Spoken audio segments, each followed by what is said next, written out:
Hello, my name is Nichelle Jones. I'm a mother of three, two boys and a girl, grandmother of two. I'm a sister. I am an aunt. I am a woman. I am a minister at Sixth Baptist Church. I am also a sixth-degree black belt.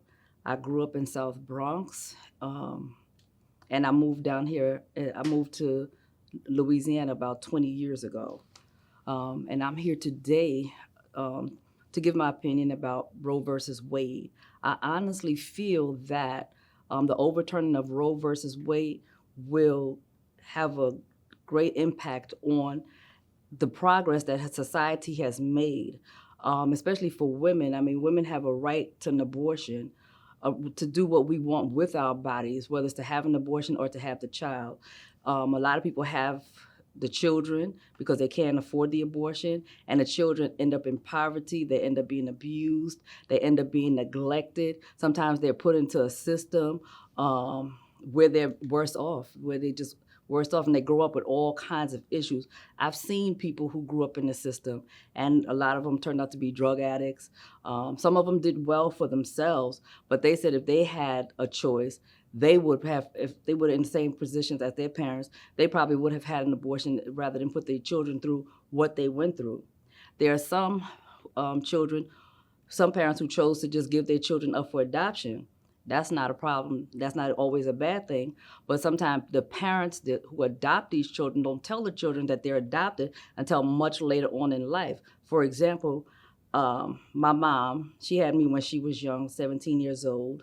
My dad wasn't a part of the situation, so she had somebody else adopt me. And I didn't find out that that man was not my dad until I was 19 years old. That was a blow. That was really a blow to my self-esteem and to who I was.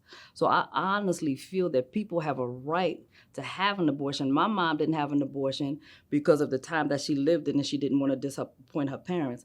But when I was 14 years old, I got pregnant.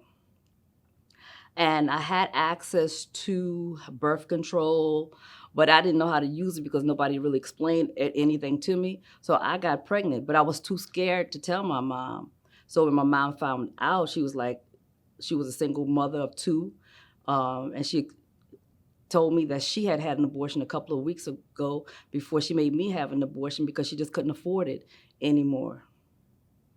And it hurt. It hurt because as the oldest child, I had the responsibility of my younger sibling. So I just felt that I wanted a child because someone of my own to love, but I was forced to have that abortion, and I don't regret it. I often wonder what that child would have been. I have no regrets because I know it would have changed my life. Being 14 years old, growing up in the ghetto with limited resources, I don't know where I could have been or where I would have been today. But I believe that women should have that choice, whether they want to have an abortion or not have that abortion. Not only that, but the overturning of Roe versus Wade takes away that right. So I see that women have had to fight for equal pay, for equal rights, to be able to work in the workforce.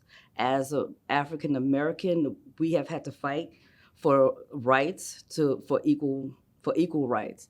And if they start overturning stuff, we can all end up back in slavery. We could go back, end up 2,000 years back. So we fought hard to get the rights that we have. We've come too far to go back now. So I pray that this will help somebody, to encourage somebody somewhere. We have a right. We have rights. God gives us free will. So why should man take away our free will to do what we want to do? And that's how I feel. That's my opinion. Our bodies, our choice. No one has a right to make that choice for us.